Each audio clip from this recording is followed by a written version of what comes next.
Hey, it's Stu, and this is my Pride, or my first Pride Month TBR.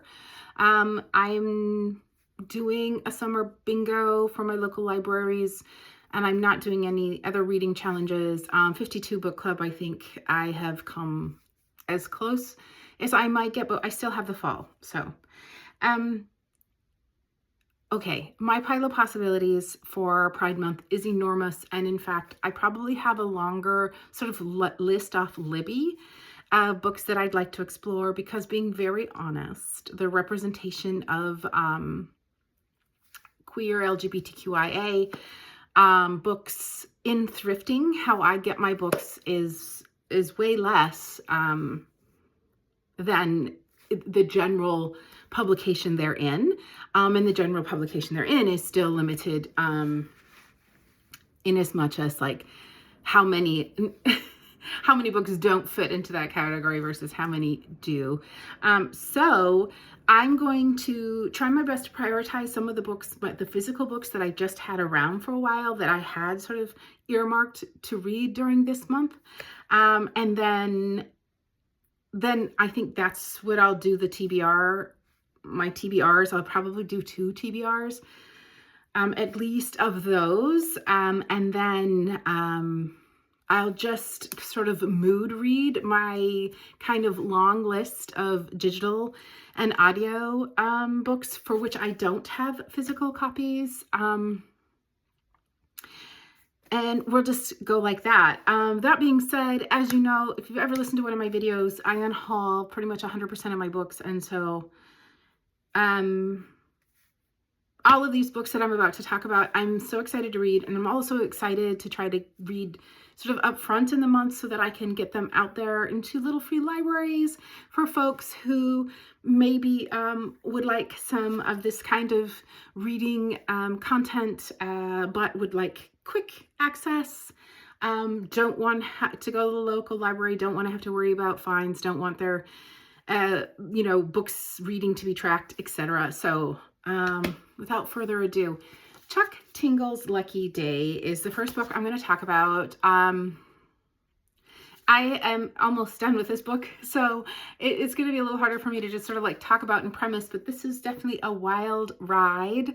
It's probably fits well into speculative and horror. Yeah, there's definitely a speculative era. There's a horror. There's some like sort of quirky characters in this book. And really what drew me to this book was Chuck Tingle, I believe this bio uses he pronouns, himself. And it says that he believes in love, writes to prove that love is real, because love is the only way that we're going to combat. I think it says endless. I can't see in this light. It's really interesting. I just cannot see an unnatural light, especially when it's low light like this. Whereas I was just sitting outside and I was reading this font more than fine. That was certainly a sidebar. I'm almost done with this book. It's a wild ride. I can see, like, if I hate to say this like an age thing, and I'll talk more about it probably in the wrap up, but I think if I were younger, this book would have been more impressionable on me than it was now. I can see some issues that I have with the book, but overall, I picked it to be, what it is, a wild ride. Speaking of another wild ride, and this is a carryover from my Asian American Pacific Islander Heritage Month TBR, which I am still working on as well. And this is Pizza Girl by Jin Kyung Fraser. And we have a pregnant protagonist who's a pizza delivery girl, and she ends up obsessed about a middle-aged woman. I like books about obsession. I like books with quirky characters, and this, these covers both have similar sort of color themes, and both have this even has the ride in it. Next we have Freshwater by Akwaeke Emezi. This book has been on my literal TBR, queued up, I wanted to read it for Women's History Month, as it was longlisted for the Women's Prize for Fiction under female and non-binary authors. I wanted to read it because it came under high recommendation by another friend who loves this book, who said, let me know when you're going to read it so that I can read it again.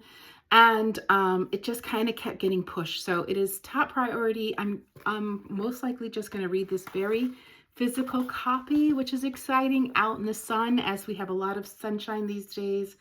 And hopefully in this next week or so. My Cat Named Yugoslavia by Pajtim Stadovic. Okay, this book, I was so excited when I hauled it. I was like, who doesn't want this book?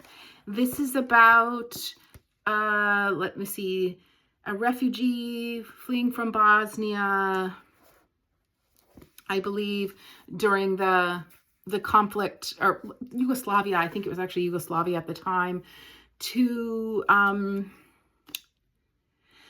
Finland. She has a child. The child comes up in Finland and feels sort of like othered because, as the synopsis says, the society wasn't incredibly accepting to outsiders or people coming from other places.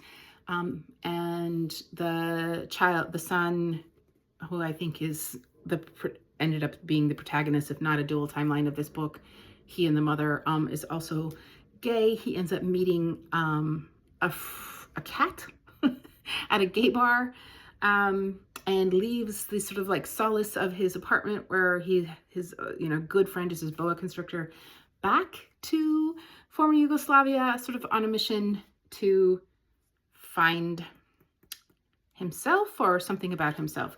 That's the synopsis that I got. Also kind of feels like another wild ride. And this book is translated from the Finnish. This is a translated book. If I were doing prompts, right, I could be feeling quite a few for these selections. From the Finnish by David.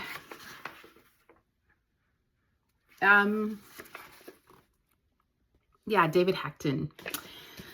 And then finally on this round of Pride TBR physical copies that I have Moth Eater by Linda H. Kodega.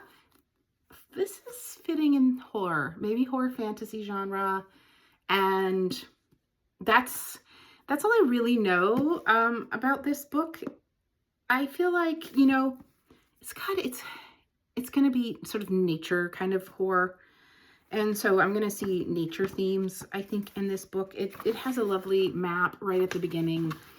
It was a somewhat recent haul, so I'm excited for that. And then the last one that I'm sure it's digital, so I don't have the copy right now, but I have it checked out. It's Evenings and Weekends by Osan, is it McKinsey? That I was going to read.